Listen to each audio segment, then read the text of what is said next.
Powered by Sports Interaction, Canada Sportsbook. Hello, everyone. My name is Kaja May, and welcome to Game Over Vancouver. The Vancouver Canucks just won 3-0 against the Chicago Blackhawks.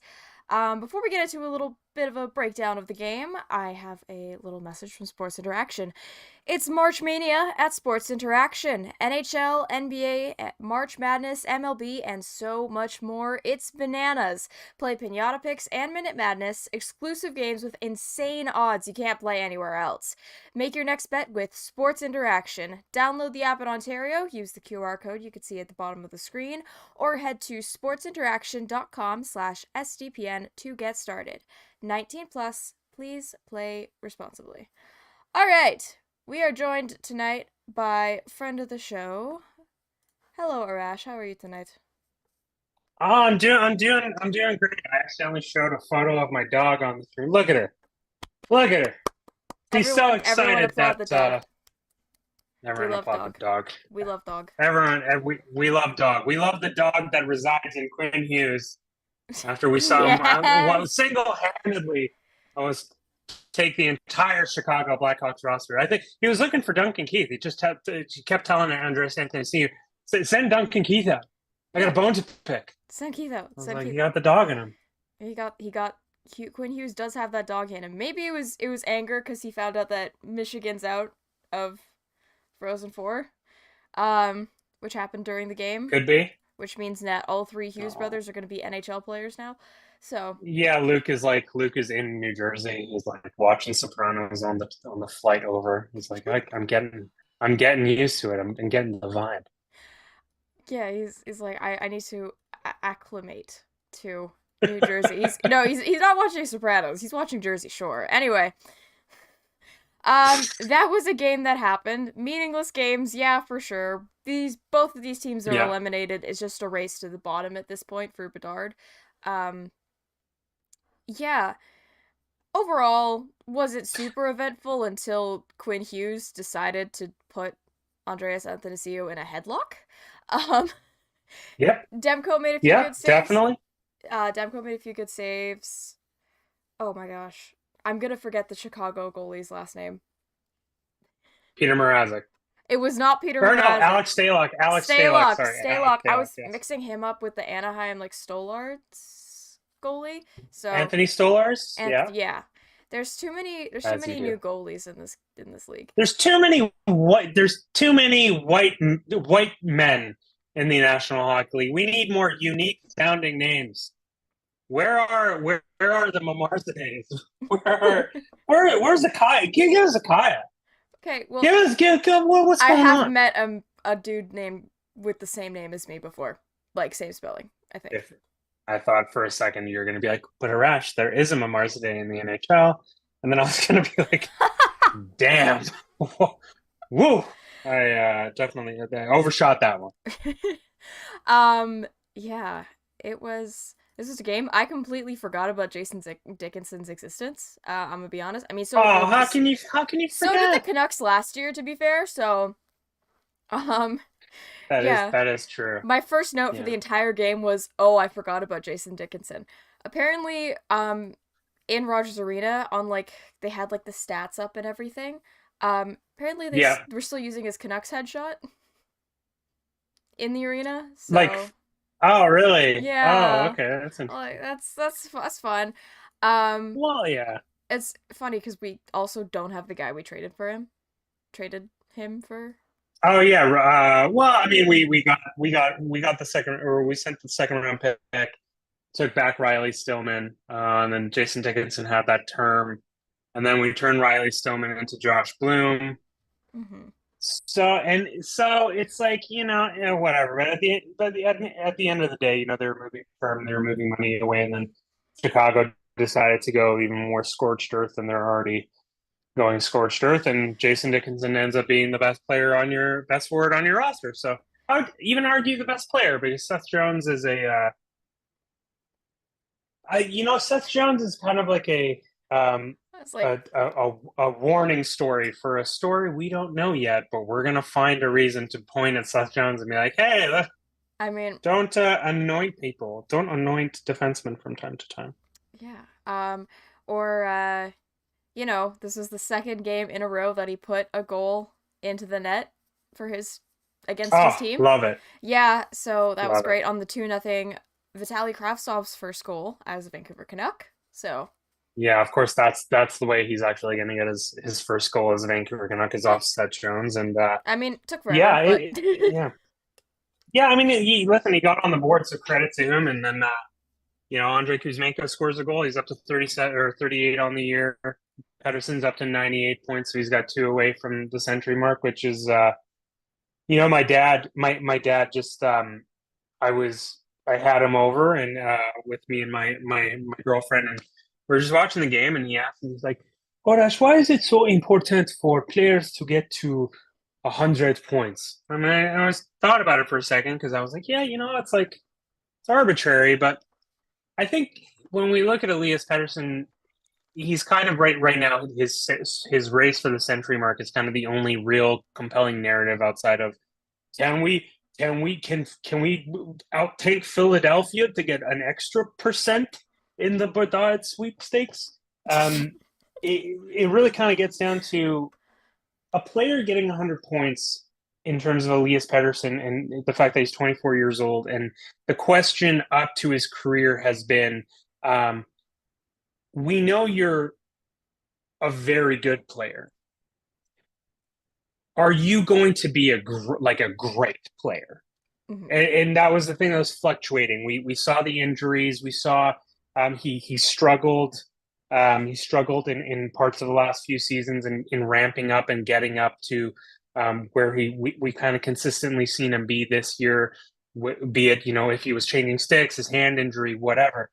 But getting to 100 points definitively, I think, cements you with a group of players that ends the argument of, oh, is it the difference between, I don't know, a Michael Nylander, no shade to Michael Nylander, just using a Swedish word, Michael Nylander, and let's say Peter Forsberg. Mm-hmm. Like the very good and the actual great we're going to build, like you're going to be Franchise the player. top dog franchise player. I really hope in the next few games he's able to hit 100 points. I would love for him to do it on Saturday night against the Flames and just send Alberta to a stampede-less summer, where they're just sitting around and Daryl gets canned and they're like, oh God, and we're paying Jonathan Huberdeau how much for 50 points this season? Oh yeah. Yeah, so that's kind of what I was hooking on to this game. Was hoping that it'd be a bit more offensive so that Pettersson can kind of not only get to the century mark but maybe pad a little bit, get to 102, 103, so it's not just like he just inched. He's got an empty net and it's like, okay, he barely got to 100. Otherwise, yeah, it's kind of this has been the kind of narrative in the last few years is just like this kind of death march, this death knell. And hey, can we get a round of applause? Can we get some good vibes going in the chat for the fact that I'm pretty certain the Canucks will not be playing regular season games while the Stanley Cup playoffs are actually being played, like the pandemic season. There's nothing worse than that. So yeah, hey, that happened. we're gonna that happened. So we're gonna end the season, and everything's gonna be fine. We're gonna end the season, and it's still at the same time as everyone else. Yeah, so I remember we get last season there was a game that happened after the playoffs had started too, I think, but it was because like a game got snowed out. I think it was like Winnipeg and Seattle. Yeah, something crazy got snowed out. Yeah, it was gnarly, and so I'm really glad that's not going off. That's not going on. I got a quick. I'm just because I'm curious. Mm-hmm. Brock Besser has 37 assists this year. Exactly. I was like, everyone's been down on this guy. Everyone's been like shitting on Besser, like, oh, he has to be traded. And I literally wrote, he has 37 assists. His 37th assist was on the Miller empty net goal, which also was a complete beauty. Yeah. Like oh, great. But it was the entire like, yeah. Like that, I don't want to call that a set play because it probably wasn't, but like in his head, it's a set play. I just think that was super funny. Myers also got an assist on that. As he does. I mean, it's Tyler Myers. He's gonna get his pets. Listen, Yeah. you can't stop Tyler Myers. You can only hope that he stops himself. Because that's how chaos works. Unstoppable force versus immovable object. Unstoppable force meets a very tall man. Unstoppable. And then we just hope. We just hope that kind of works out in the end. Speaking of very tall man, Luke Shen, Garnet Hathaway of the Boston Bruins now, which haunts me. Yeah. Should have stayed a cap. Anyway, Hathaway threw a hit on Shen, and Shen just did not move. And I think that's the funniest thing. Yeah. Hey, you know what? I was just looking up while you were giving Garnet Hathaway love. I don't know why this isn't being talked about. Maybe will be after this. Brock Besser and Jonathan Huberdeau are tied for points. I was actually going to look that up because you mentioned They're tied. They're tied for points. Huberdeau has 15 goals, 39 assists. Besser has 17 goals, 37 assists. Oh my god! And I'm sorry. I'm gonna just push back on this a little bit. It's for people certain people that John Shorthouse suggested might be writing some erotica this. No! We don't need to talk about that. No, we're not. Not that Thomas Drance. No, I love Drance. I love Drance. Is such a sentence I did not want to hear. Thomas Drance erotica is definitely just like every Canucks talk hit where it's just like he's calling out people in public. He's just laughing nervously and the great laugh that he has. But the argument just being that if you think that a bad UFA class is going to somehow make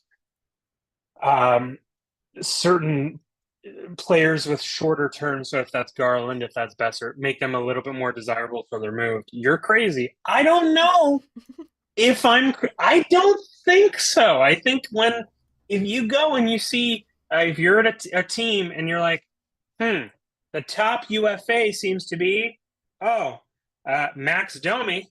Oh. And I don't know if I feel comfortable giving him 7x7. Because Max Domi, notable Bo Horvat groomsman. Yeah, well, listen, maybe if he was 25, then I would be like, yeah, why don't you bring him on as being Bo's wing? But Bo's not even here anymore. Yeah, literally. We don't have to find Bo a line mate anymore because he's not here. So that's another thing that was gained in the trade. We don't have to find a line mate for Bo Horvat anymore. The 9-year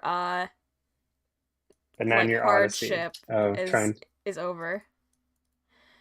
It was Tanner Pearson. Tanner Pearson ended up being the only person that really fit with Bo Horvat at the time.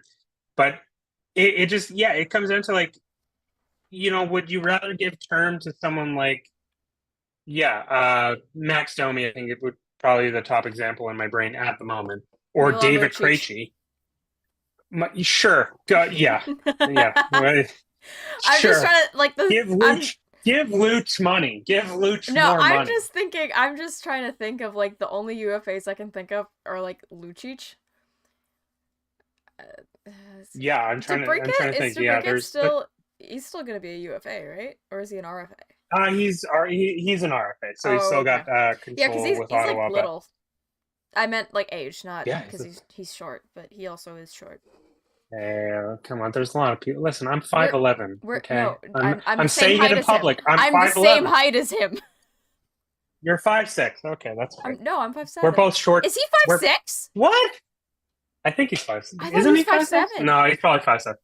I don't know. Hockey DB lies and NHL lies. Yeah, because apparently Connor Garland isn't the shortest Canuck. All right. Yeah, is it who's the shortest Canuck? According to NHL.com, he's 5'8", which that's a lie. That's a lie. All right, I don't know about that. They're stat padding.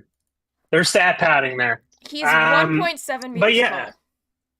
Sorry, we're gonna. I love how we're going from feet, meters, circumference. Like, what's his circumference? Okay, You need meters. to know Okay, that would be Alex like DeBrincat's circumference. 170. That would be 170 centimeters. Is 1.7 meters. Is Yeah, 170 centimeters. So that's 5'7" yeah. exactly. I know that because No, no, I'm no, no, no. 100 Okay, and but I'm 169 what I centimeters. what I need you to do now is convert that to green grapes.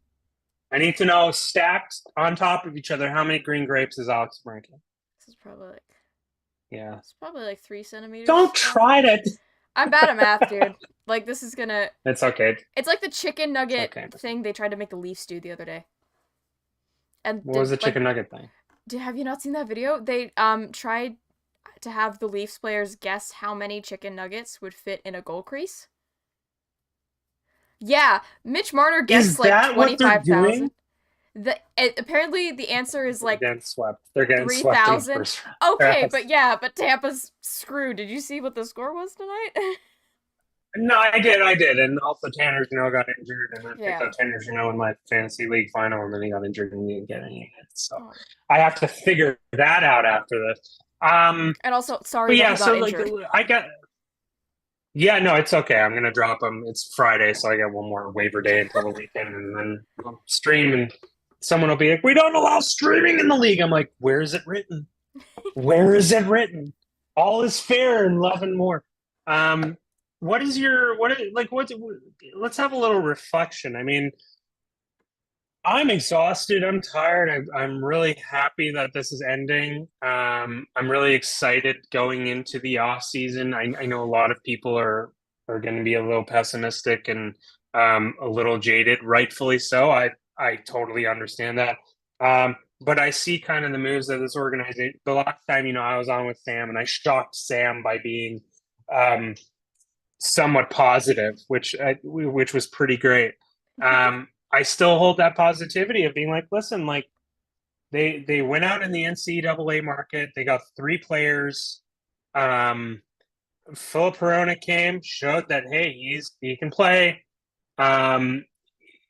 It's seeming like the players that they wanted to rebound in terms of Garland, in terms of Bether, have rebounded a little bit under Rick Tocchet. Going into the offseason, yeah, they can't. The Myers contract is tough because that bonus is paid in September, I believe. So it's going to be later on in the season when they can move him.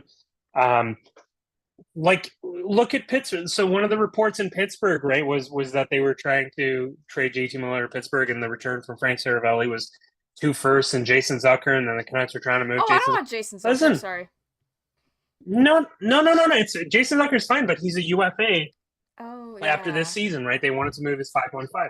So it's just really interesting that you look at where the Canucks are and you look at where Pittsburgh is, where yeah, they beat Minnesota tonight, but they're in the hunt, like they're in the outside looking in because the Islanders won as well. Yeah, they can revisit that trade, and so that's JT Miller's money off there. Brock Besser's again. If he ends up with 55-ish, closer to 60 points, it's kind of market for a 60-point winger, 6.6. It doesn't look as bad as it usually does. So I feel kind of optimistic that yeah, they'll go be able to kind of move money away. Am I optimistic that they're going to move all this money away and then also only look at futures? No. Like I'm very much prepared for them to go and look for a third line center and look for a very experienced backup so that if Thatcher Demko loses time, they don't have to go down the road that they just went down. If that's going and picking up someone like Aiden Hale or something like that in the UFA market, that's I'm prepared for that. I just don't think like an OEL thing is going to happen again. I don't think something's going to happen where we're really going to be like, oh man, that was such a franchise crippling thing. Like even the Hronek deal now. Look at the Isles. Look at that pick. It's going down. It doesn't look like it's going to be a lottery pick. The second rounder, weird Canucks have been going down, or we're going up, I guess. But that second rounder is getting pushed down further into the second round now. So, for a 25 25-year-old RFA controlled handed right-handed defenseman. That seems pretty good. So I don't know. I'm just like really excited to get started and see what kind of mistakes like 32 other general managers make in the next like 3-4 months. Oh yeah, it's certainly gonna be super fun. Like the draft is gonna be like whoever gets for the first overall pick, that's Bedard, and then whoever goes next goes next. Um, because it's a deep draft apparently. Um, Yeah. and I feel like the free agency is going to be. I feel like the summer is going to be less interesting than it was this year. I feel like there Yeah. could be some retirements on the line. Ooh, Potentially. who do you wait? What kind of kooky retirements do you have in your mind? Um. Give me the kookiest. Give me something Oh, okay. I was gonna so say kooky. Jonathan It's Taves, but that's kind of been like soft launch already. yeah, it So might be sophomore a little bit there. yeah. I want Patrick Connor Kane to McDavid. retire. Connor McDavid's done. He's like I I want sort of. okay. If Edmonton doesn't get to the conference finals, if Edmonton doesn't get to the finals, period, Leon Draisaitl requests a trade. I have been under the boat that I'm like, you better win and win soon Mm-hmm. because I'm looking at Connor, I'm looking at Austin. Oh Like yeah, we're that getting too. to, I just personally feel like we're really getting to an end of a specific era soon. You know, I don't know, it just might be me, but I'm looking at Austin being like looking at Arizona and Connor Bedard's going to be there. Connor Okay, McDavid's going to but they be might there. not have an arena there. Okay, they're getting Oh yeah, they're sued. suing Phoenix. Yeah, they're They're getting or no, sued. they're suing Phoenix. It's that franchise is so odd to me. Like I don't. They have passionate fan bases. There are a lot of passionate fan bases, In but Introducing your Arizona Coyotes playing out of this Taco Bell in Glendale, where everyone watching this game will be given a complimentary cup of Baja Blast. Baja Blast, the official sponsor of your Arizona Coyotes. they play at Planet Have you Ice ever? Baja Blast. Yeah, dude. Oh my God. Well, have you ever had Baja Blast? No, I actually have never been to Taco Bell, so Oh man. Okay. Don't. You don't need okay, to. okay, Good. I won't. I'm not gonna talk. I'm not gonna talk or shame you. You don't need to go and have Baja Blast. Okay, It's such a uh, uniquely we memeable thing. we before we get into talking about what's going on in the summer, Yeah. Hirose first NHL points, first NHL assists. He got two tonight Yeah, on the Kitaharuse, Kuzmenko, yeah. yeah, Kuzmenko's goal and Vitaly Kravtsov's goal. So good for him. That's Decent great. pickup. That's better. That's like, yeah, that's a lottery pit. That's a free lottery ticket you picked up off the ground that's produced two NHL assists, which, like, for a majority of fifth, sixth, and seventh round picks, that's more production than you'll probably ever get from them. So, you got two assists from a guy. It's great. It's Yeah, fantastic. that's kind of me with like Aiden McDonough. Like when he came in and he scored his first Yeah. career goal, I was like, okay, this could turn out for us. We have a question from the chat. Do you think Hirose and McWard impress us easily because they are that good, or more so because of how bad the rest of our defense are? Oh, I would preface that, like, nine. I don't think nine. Either of these players. I mean, McCord's first game was tonight, but I don't even with the Kato Rose. Like, I don't think, but either of them have come in and been like, whoa, whole like the same that Quinn Hughes. Remember when Quinn Hughes' first game, and we were Yeah. like, Jesus Christ, this kid. Yeah. He's on something. We better make sure no one's testing urine tonight. He's just like going and having fun. But yeah, I don't know why, but whatever. But We're not the I would Vegas just say Golden that Knights. both of these play. Yeah, not the Vegas. Sorry. No, it's like both these players have been playing in their respective seasons, so it's not like they're jumping with cold feet. Like they've been playing all this time, and they've been playing, outside of Seattle, like relatively like easy matchups in Akito Rose's term, and then McWard against Chicago, which is a really easy kind of opponent to kind of come and have your debut in.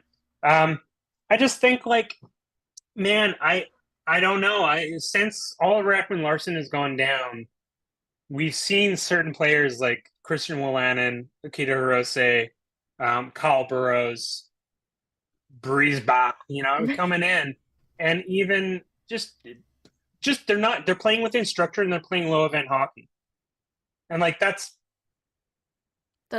when you're not like, oh my god, I'm gonna go and try and deke out some players, or oh my god, I have no ability to pivot quickly enough to defend a rush chance. In Oliver Ekman-Larsson's case, where I think, and we were talk about this summer, I don't think they're buying him out. I don't think they want to pay for him. They don't want to have him in the back of their mind for the next 8 years. But they go and they tell him, hey, listen, you have to completely change how you play. It's the Luke Shen thing. You want to play in the show, you can't. You're not the same old. You're not the old Taylor anymore. You got to be new Taylor.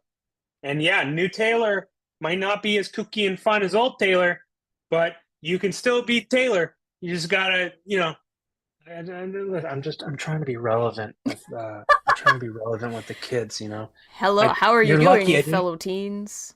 Is that the song? Hello, fellow kids. Here I am making a Steely Dan reference. No, it's fine.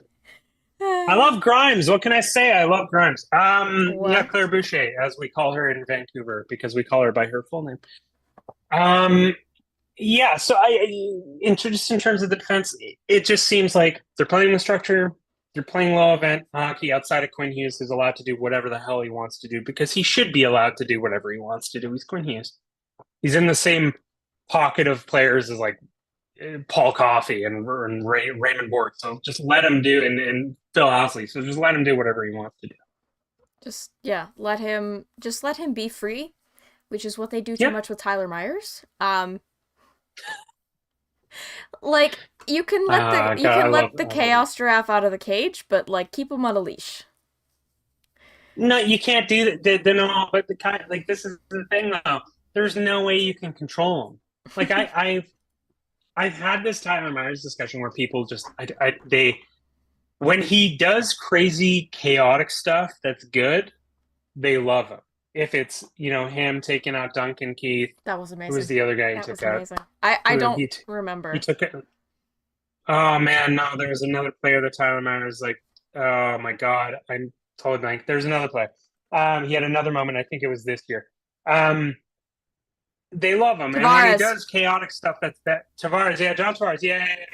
Oh man, that was one of my favorite tweets. Is when I quote tweeted that hit with John Tavares sleeping in his PJs. That was one of my favorite. A lot of angry Maple Leaf fans that night. Wow, I wonder why. Nah, it's okay. They'll be fine. It'll be a nice 5 days for them next week. Oh my god. No, it's okay. They'll deal with it. Hey, to preface, Canucks, we suck. We suck. Our team sucks. We know how much we suck. There's nothing you can do to tell us that we suck harder than we already know we suck. So by saying that, I can now tell you, fan bases of other teams, how I feel about you, because it's great. It's like playing with immunity. We're self-aware. Yeah, we're self-aware. We can't put our heads back in the sand. We've pulled it out. We've seen it. We've seen the chaos around us. It's fine. Speaking of chaos, that's the thing with Tyler Myers, is that like, you have to take him as he is. Like, he's gonna do those amazing things, and then he's gonna do stuff that you're like, what the heck is going on? Because every time he steps out on the ice, like, God, like, honest to God, like, honestly, if we're gonna be honest, it is a miracle that he's a hockey player.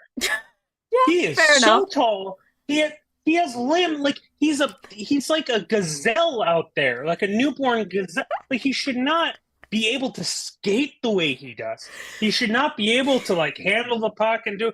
He's a miracle. He's a miracle of just all these things mushed together. And so, yeah, I don't tend to like now. Again, I'm not a Winnipeg Jets fan, so I don't know if I can tell you how he was in the playoffs doing that and how infuriating it must have been to have a Tyler Myers decision in like a game 5, and you're like, oh my god, this guy. But for the Canucks, man, it's just been like everything's chaos, so he just kind of blends into everything else, and we'll see if he's a Vancouver Canuck by the start of next season, but. Every interaction that I've had with Tyler Myers has been really, really, really nice, and he's super sweet and super gracious and super polite, and has a very strong sense of humor about him. He's very self-aware. I don't know if anyone's ever brought up the chaos draft thing to him, but I've never had. I'm just like, yeah, you know what? I don't. I'm sure he knows. He just stares up there at night, and he's like, oh yeah. I am the chaos giraffe. And it's like, yes, you are. That is his legacy in Vancouver. And I mean like across the league, but especially here because of the contract that Jim Benning signed. Anyway. Thank you, Jimbo. Thank you, Jimbo. Good riddance. I celebrated when he got fired. Speaking of when he got fired, tonight ended the longest no shutout streak in franchise history, and like the longest concurrent one in the league. I forgot how many games. I feel like 134 is the correct answer, but I'm not 100% sure. Yeah, so we had not. That's insane. That is an insane stat. Insane. The last shutout we got was 4-0 against the LA Kings. On December 6th, 2021. It was Bruce Boudreau's first game behind the bench, and it was Alexander Edler's first game back against his old team in Rogers Arena. It was the birth of Bruce There It Is. It was the birth of Bruce There It Is. We got a shutout. Yeah. We lasted the entire length of the birth of Bruce There It Is and the death of Bruce There It Is before we had a goaltender have a shutout. That's crazy. It's still a chant. It's just not allowed by arena staff. Anyway. Yeah. That one's signed. They have a thing where they're like, don't push this button. Whatever you do not push this button. Why don't you just delete it off the board? No. You just don't need to push that button. Yeah. Oh my gosh. You know what's funny? I think we covered the last time Chicago was here, and it was Rick Tocchet's first game. Did we? I think that was us. I think it was me and you. Man, that was January 24th. Time has no meaning. Get out of town. January 24th was Rick Tocchet's first game behind the bench. It was against Chicago, and I remember Bruce Boudreau being like, "Well, it's an easy schedule going forth." So. Oh, he's like, yeah, well, no, I hope the guy coming in has good luck. I'm sure he's set up to succeed. Yeah, that was crazy, man. I can't even believe the Bruce stuff was still this year. Like, this has just been too long. These seasons are too long with drama. Way too much drama. This no hockey, all soap opera is basically what the NHL is. Not what the NHL is, what Vancouver Canucks hockey is at this point. Because essentially, it's just like, ugh. Nothing has made sense this year. Like, why is Quinn Hughes in his goon era? And why does he have to be in his goon era? Literally, okay, that's what I didn't understand, because the whole sequence started, going back to the game, the whole sequence started with Kyle Burroughs with a hit on Reichel, and then that somehow turned into Athanasiou skating through. I don't know if he said something, but Quinn Hughes didn't like it. They kind of go after each other. Burroughs ended up tangled with Murphy. Like, it was chaos. Chaos everywhere. Tyler Myers was on the bench, so not involved this time, but... Right.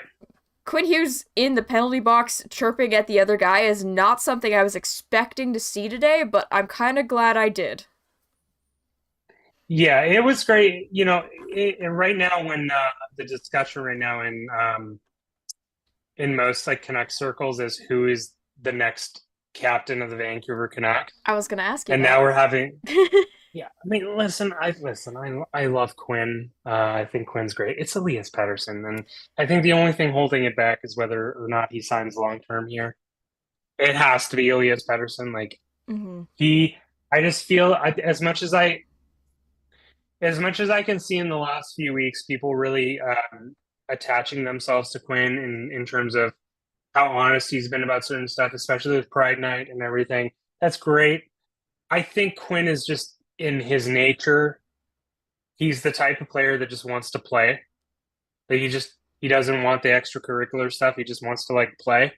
I think Elias Pettersson in his nature and in his spirit is the type of person who's like he wants the spotlight. Like he wants the spotlight. He wants the pressure. He wants the challenge of how to push himself to that next level and everything that comes with having the captaincy attached to him. And I also think he's amazingly also very self-aware of social media and the city, and especially uh, discussions with media and how media, post themselves and how they will frame certain questions. He's very on top of it. He'll know when he's like being entrapped with a certain question and like not go down that route. And he knows when the camera's on him. How many amazing okay, how many Quinn Hughes gifts do we have where he's like staring dead into space? And how many amazing Elias Pettersson gifts do we have where he's like, or like rolling his eyes or just like something like he knows he's He's aware of like it. under the radar, charismatic. Oh yeah, Honey Like, P, Honey like, P. yeah, which points he's gonna get in a few days.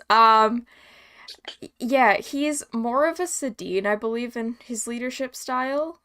Mm-hmm. Compared, like, obviously, I'm not in the dressing room, but that's what it kind of feels like. He's more Do you know? Sedin-like, Do you, but do you know why you're not in the dressing room? Because you never applied yourself.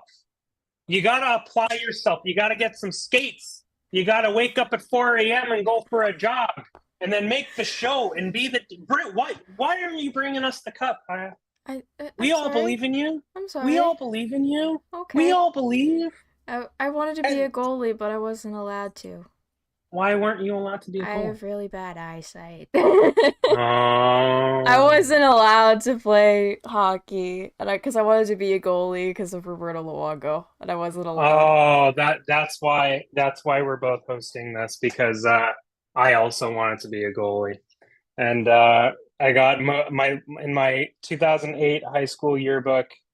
Um, I looked most like Roberto Luongo because I just made sure that my entire life was practically being Roberto Luongo. And Valid. then the reason I wasn't a goalie, the term ended up being a drama kid. I just love the stage Mm, too much. yeah, I feel like that's also how I ended up. But I'm reformed now. I will not just break You're into Hamilton at any given moment. Some of my friends oh, still think I will, but I don't. as I long don't. as you don't like get up on top of like a park bench and start tap dancing, we're fine. I actually did take a few tap classes, I'm not gonna lie, but I can't do it. It's This was okay. like this is I'll just very, make sure very it a doesn't lot of happen. years. Yeah, I will not dare do that. That side of me, Thank you. that side of me died in the COVID quarantine in 2020. I finished Any high any school and it went away. yeah. Yeah, any extrovert energy anyone ever had died and during the COVID lockdowns. Yeah. Everyone became a hermit. Everyone just started playing Pokemon Go and Animal Crossing and just became total hermits, and we just stopped. I miss Pokemon Go. My phone doesn't have storage for it. What? Oh yeah, no, Storage? my phone's terrible. It's a it's a Um, problem. can someone in the chat please buy Kaya a No, new no, no, phone? it's fine. It's fine. I like her. She's cool. She's charging over there because her battery's also terrible. But Okay, I'll buy you a new phone. Just no, give me it's a fine. few weeks. I gotta work. It's okay. I don't I need a gotta new go to phone. the. It works fine. I'm gonna go to the Apple store and be like, "Hello, fellows Apple person. It is me, college student. I go to Capilano. My student email. They don't have those anymore. But can I get the student discount, please?" No, mine mine is mine is sentimental because there's a crack on it from the week after I got it. I dropped it at Nice, the University of Washington campus. I dropped it while carrying a double bass. sick. That's a That's actually legacy. fucking. Yeah, That's pretty sick. That's yeah, pretty dope. that's pretty It's very dope. scup. That's very Scott Pilgrim of you. I feel like that would be like a Scott Pilgrim panel where it's like, Scott went to the University of Washington with a double base. What he didn't realize was you should always get a phone protector the moment you get a new phone. Yeah, I had like a stupid $5 case that was just black from like Best Buy because I was like halfway out of my emo phase at the moment. So Oh, yeah, nice. Sick. yeah, that was a time. Anyway, back to the Vancouver Canucks. Um, uh, much like my emo phase, the season is coming to an end. Yep. And thank God. It has been a hell of a ride.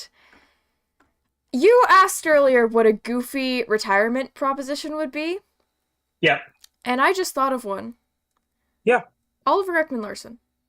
Yeah, I knew you were going to say that. Yeah. Listen, like, I don't think he's going to walk away from that much money.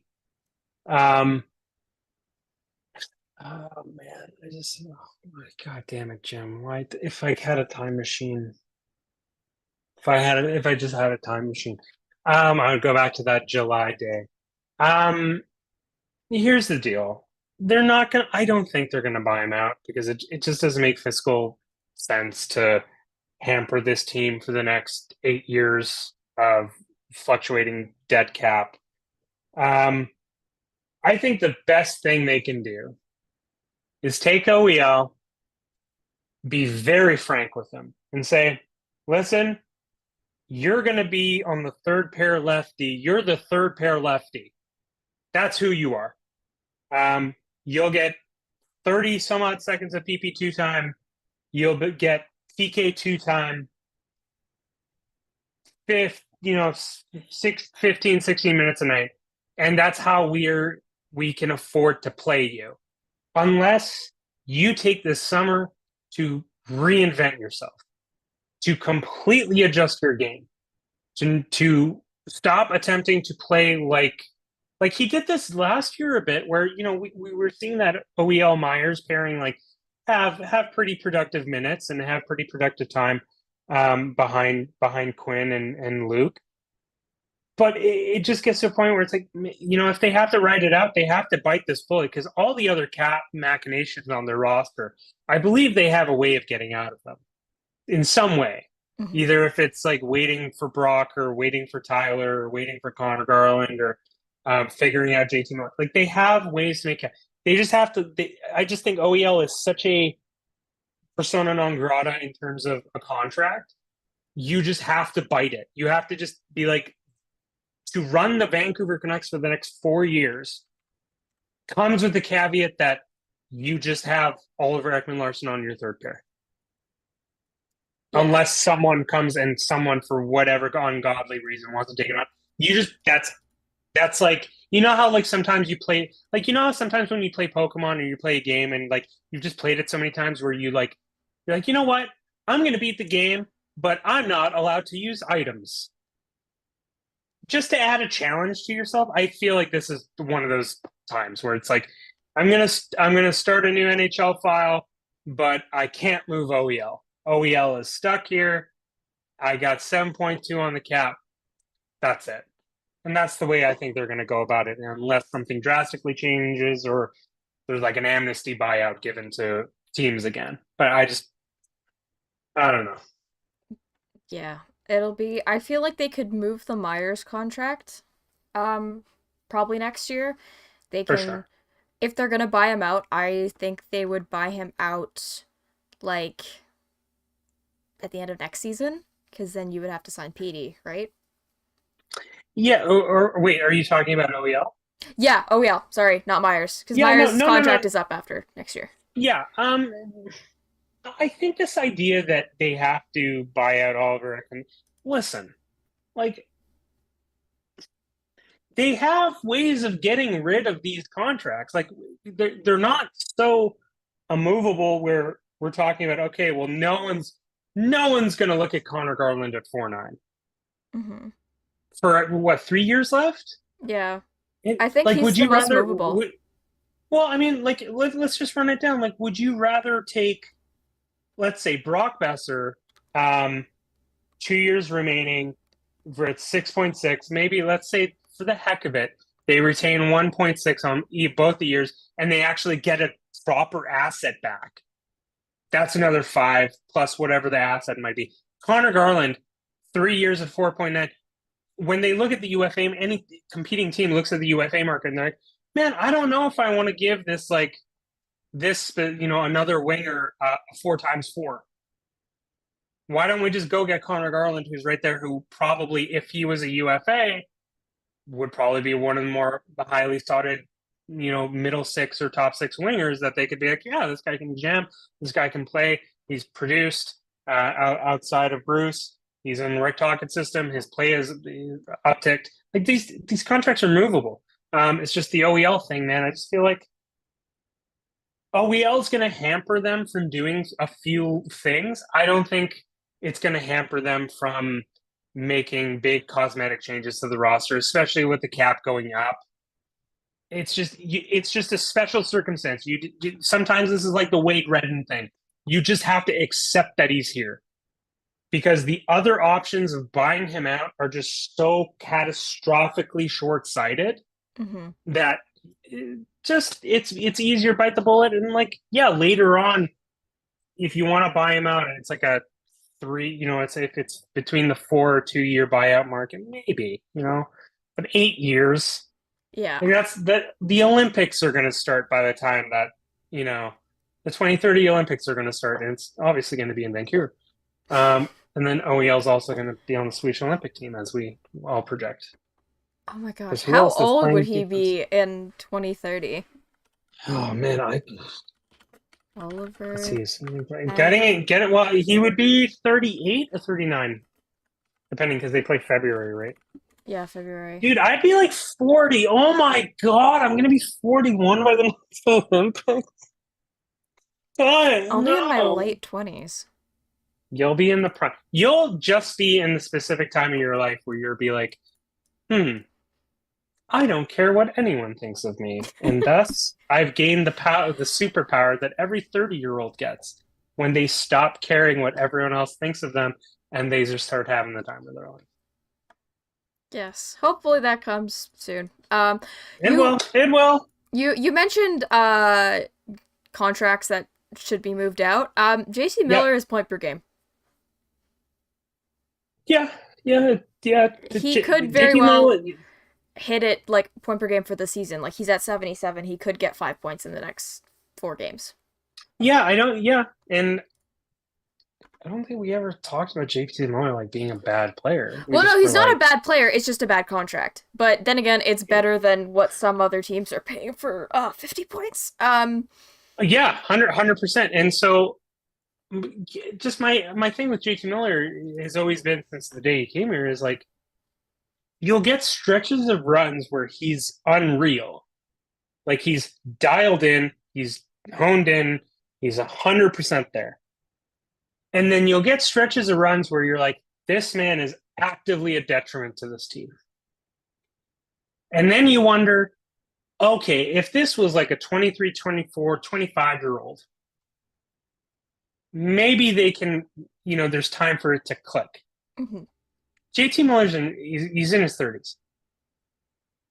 When is it going to click? Yeah. So now you have a 7-year extension, $8 million for this guy, whom, don't get me wrong, like when he's on, he's one of my favorite players, because he just when the puck gets to him, when he's on, he controls everything. It just seems like the puck just is attached to him. He has an orbit.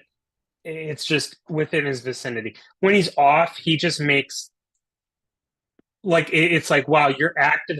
It's like when you're playing a video game with your friend and you're actively like trying to screw around in Mario Kart where you're going in reverse just to be a little crap.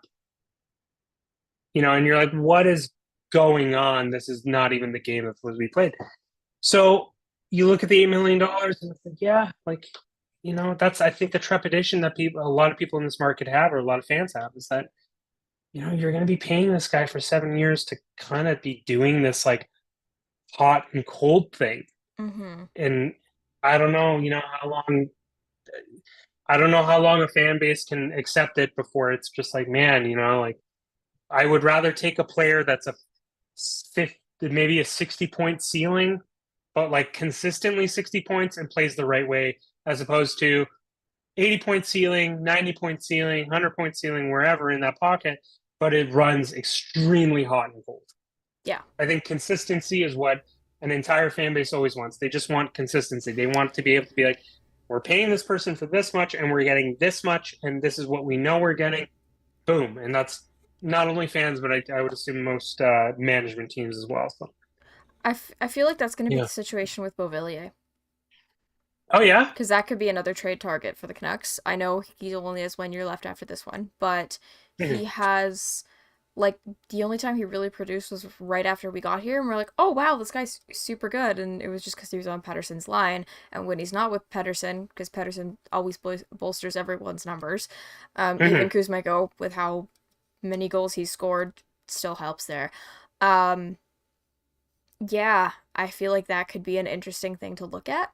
Especially for the next year, because if you don't see him as a long-term fit on the team, we have a lot of wingers. Yeah, on this we have. team. But this is. I don't know if anyone's noticed, but we have a lot of wingers, and we have a lot of injured wingers, and there's just so many wingers. There's too many. There's too many. Like, like the too many cooks or whatever. It's too many wingers. Yeah, I definitely thought of it. The too many cooks video. It's just definitely thought about it. Yeah. 100%. Yeah, there's just way too many wingers. So, I mean, personally, I've liked Anthony Beauvillier. Like, I think him and Garland and Dries, have made a kind of a kooky little line.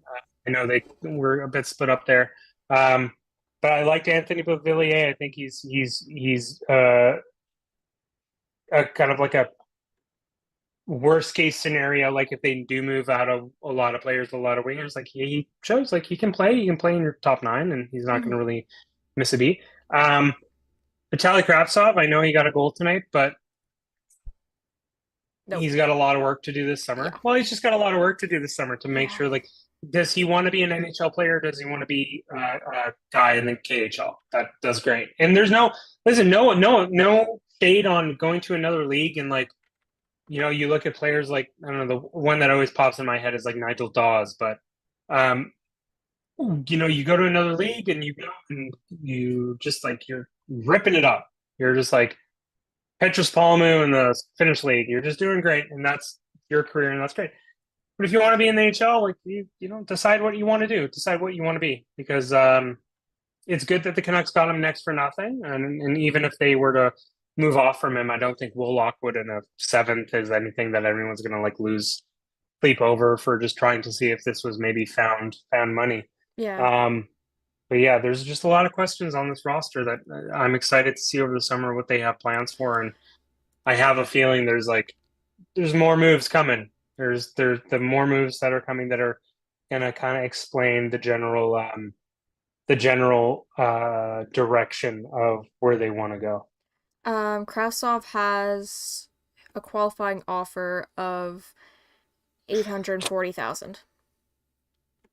Yeah, and I also, but I think like there's something to be said about the string of Dan Milstein clients that have come to Vancouver, that I think like if there is a scenario where Vitaly Kravtsov says, hey, this just really isn't working for me in the league, I would rather go back to the KHL. Like if this is a Valeri Nichushkin situation where it's like, yeah, just not working for me, I'm going to go. And maybe he comes back as like a 26-year-old, 27-year-old and gives it another go. And, he kind of figures it out a little bit more, or he grows in and takes fitness a bit more seriously. Cause like by looking at him, like I'm seeing a little baby fat, like there's a little bit of that teenager physique still going on. So like you got to really, really, really want it, and really, really commit to it, especially if you want to be like, if you want to be a top 6 option for an NHL team, you really have to take it seriously, or if you're Vitaly Kravtsov, it's like you're not going to make your bread and honey in the bottom 6. So if you can't be in the top 6, and it's not just going to be given to you like it is now, where I'm sure when the Canucks acquired you, there was a discussion in the back channels with Dan Milstein to be like, yeah, they can give you top 6 minutes. They're the Vancouver Canucks. They don't really, they got weird house money situations that they can help you out with. Yeah. Sorry. Oh, that's okay. No, yeah, allergies. Yeah, it's going to be an interesting summer, I think, for the Vancouver Canucks. We have a number of RFAs, and also a number of UFAs in the coming years. So, thank you, bless you, in the chat. We have about 3.7 million, I think, coming off of dead cap. So, from Holtby and Virtanen buyouts and Bo's retained salary. Right. And then, yeah, it'll be fine. it'll be fine. It's gonna be. It'll No, be fine. no. Oh man, we just have a lot of PTSD. It's gonna be fine. And like, I'm not. And listen, I'm fully aware of the chaotic, awful, terrible, sharp PTSD that our fan base has about anytime we go into July 1, anytime we're talking about cap. I get it. How I can describe this is like, maybe this is getting like a little too adult, but not adult in like just terms of not being as kooky as fun. But sometimes in life, you're just dealt a situation where you want the result right now. You want it right away because you can't take any more of what you're facing. And sometimes the price for freedom or the price for the thing that you really want comes at, if it's, you know, a family member, if it's a business, if it's a goal you have in life, it just comes at dealing with some stuff and dealing with the short-term pain and dealing your fears directly face to face. And like, I understand with Jim Benning and being a Canucks fan for the last decade has not been very great. And I can understand the pessimism that a lot of people might have for like the Hronek deal and stuff. I get it. Look at what they've done. Look at what they've done in the last in the last 6-7 months. Or not 6-7 months, say 4 months. Since January. You know, with moving off of Bo, moving off of Luke Shen, the Philip Hronek deal, which is looking better and better every day now that we're seeing the draft stock position of those two picks, looking at what they're doing in the NCAA market, looking how some of, like we talked about Beauvillier, we're talking about the rebounds of Garland, Besser. This is the summer where they're going to be judged because they can't wait. This is within their window. And this is the summer that we're going to figure out, is it the same old, or is it the same old, but a different version of it? Or not a different version, but like a different perspective on it, where I don't think Jim Benning was the type of person or progressive mind or had the people around him have the ability to execute a short retool of a team properly. I look at Cami Granato, Emily Castonguay, Derek Clancy, Patrick Alvant, Jim Rutherford. I look at that front office and I say, I at least have more faith in this group than I did the last one. And that should tell you something, because the last group was such an unmitigated, Daenerys just forgot about the Iron Fleet disaster that you can't not but have a little hope, because it's at least it's not that. Yeah. That, whatever that was for the last 8 years, my God, was stuff we're going to talk to our kids and be like, you know, you thought the fact that California is gone is a bummer to you in 2040 something. Oh. Let me tell you, well, it's global warming. I know, but 2040, that doesn't sound real. Oh, okay, nah, it's like 18 years, we'll see. New California is Fallout. It's Fallout New Vegas. It's just being at least it's not that. and we can be angry later, but I don't know. I'm seeing them make moves and do stuff that like the previous regime would never in a million years have the cojones to do or have the fortitude to do. Especially like moving off of Horvat. That was for me. I was like, whoa, they did that, and they did that in like February. I was like, all right, fine, Yeah, cool, All-Star great. break. Yeah. Yeah. It's last summer they were kind of gaining their feet a bit. Patrick stuck to his guns with Sweden and got a lot of those guys. Niels Oman has worked out though, so Yep. Linus Karlsson in the A, good for us. And then Lekkerimäki's doing okay. He rebounded. He's having some goals in Djurgården. I saw that with Chris Faber's amazing reporting. yes, It's looking up. I'm sorry, I'm doing finger guns now because I finger gun time. Yeah. finger gun time. We will see. This summer, going into the draft, Connor Bedard's not Swedish, so if we get the first overall, it's gonna be okay. we don't need Connor Bedard. We don't need him. No, Leo Carlson's really cool. I love Leo Carlson. If they can get Leo Carlson, that'd be cool. We don't need Connor Bedard. We have an elite centerman. It's okay. We'll be fine. Well, who is Swedish? I mean, yeah, that is true. You know what my like dream thing for the draft is that if they get to like 10th overall, take that pick and just trade down. Pull a Dubas. Do the call. Just trade down, dude. Going from 10 to like 20 or 10 to like 25, the amount of extra picks you can acquire strictly just by moving was absolutely worth it. And like this incredibly deep draft would be great. But do I think they'll do it? I don't know. I don't think we've ever traded down. Maybe once we don't have Kyle Dubas, and who knows? He might not even be at the draft this year. So who knows? Oh yeah, that's true. Speaking on like what we mentioned earlier about you have to win now, the Canucks are almost in that window. It's been 6 years since Pettersson was drafted, 5 years since Quinn Hughes was drafted. Whereas with Connor McDavid, it's been 7 years since he was drafted. Leon Draisaitl's 8. Yeah.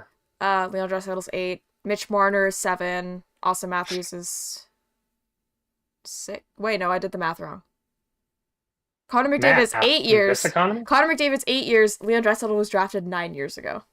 That's nuts. That's nuts. Yeah, so considering that the Leafs can't get past the first round, the Canucks can't get into the playoffs, and Edmonton, for lack of a better word, are the weirdest team in the Western Conference, and I say that I say that with like knowing that the San Jose Sharks and Anaheim Ducks exist, and we exist, and the Seattle Kraken, who post like tentacle stuff all over their socials, they exist. The Edmonton Oilers are the weirdest team in the NHL. How do you get first overall so many times? Like that pisses me off a bit. I just give us, well, I mean that was before it was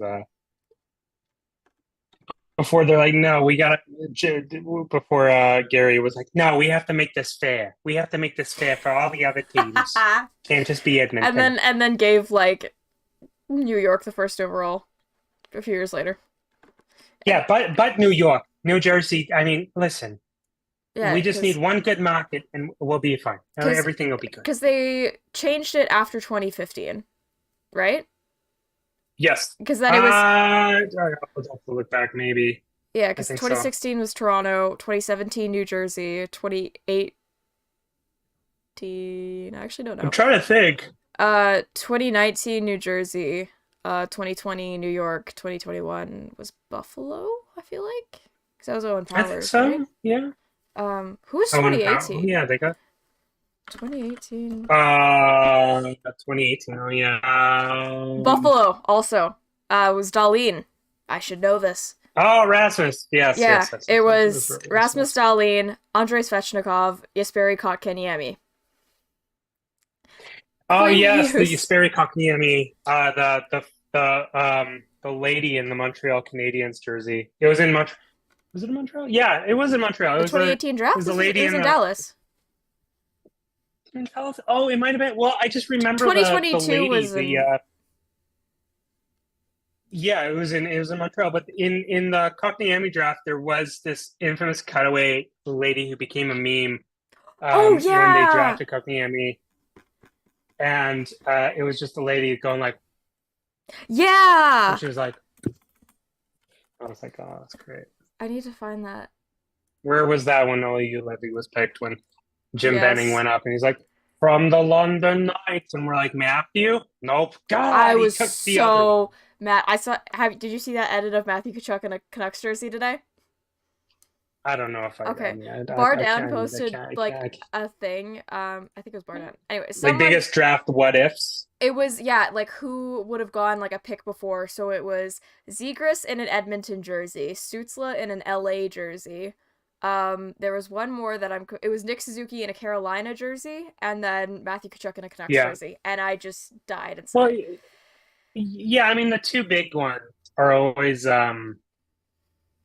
what would have happened if Boston didn't screw up on those three consecutive first round picks Oh, God bless the in 2015 draft.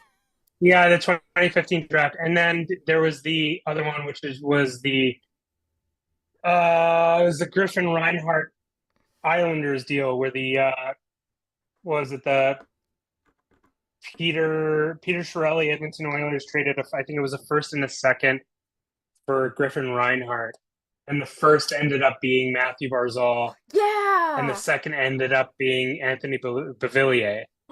And like, think about that.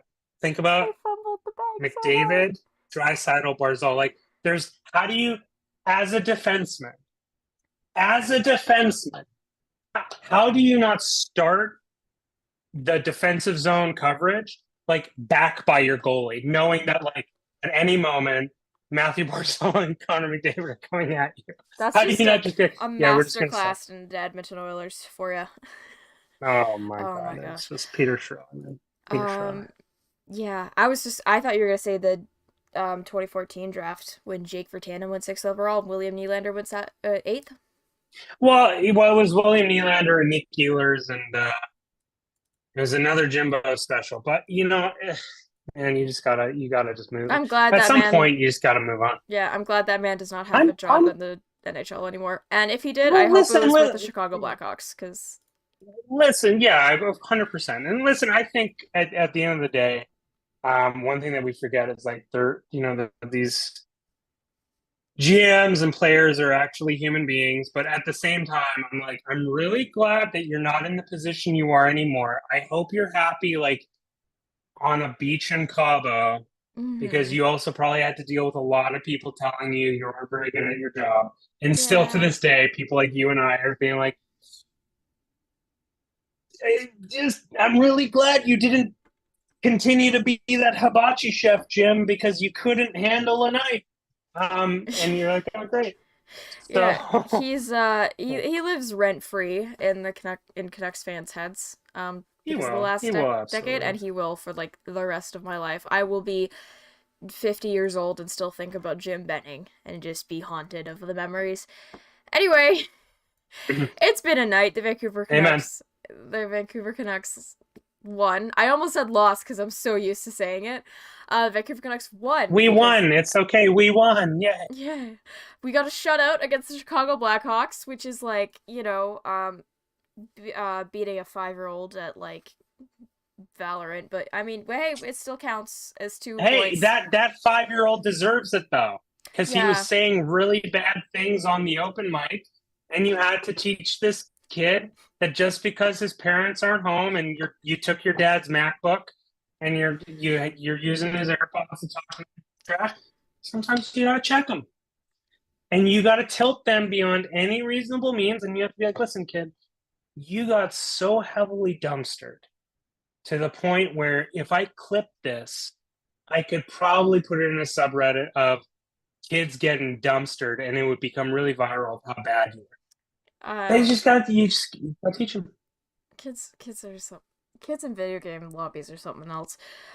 Dude, I played Dota 2 religiously. My entire life was like dumpstering kids who like did not understand that you're yelling at me about not playing the game. You don't even know the game. No one even knows the game. You just don't know. No one knows this game. You don't know the lore. Anyway, yes, No. the Chicago Blackhawks. They lost. Good for them. Good. It's a good thing that they lost. Let's make the rest of Jonathan Toews' career a losing record. Anyway, thank you for joining me, Arash, on Game Over Vancouver. Check out Pucks on Net. My pleasure. Check out Pucks on Net. It's a great show. I highly recommend it. If you're into Canucks topics and also just general having fun. That's it for me tonight. I'm not sure who's on for Saturday. But yeah, we only have 4 games left, so thank you for showing up tonight for Game Over Vancouver. Hope you enjoyed, and we'll see y'all again on Saturday after the final Canucks home game of the season, and also John Garrett's final home broadcast. Anyway. Hey, cheat. I'm gonna cry. All right. Good night, everybody. Game over! Powered by Sports Interaction, Canada Sportsbook.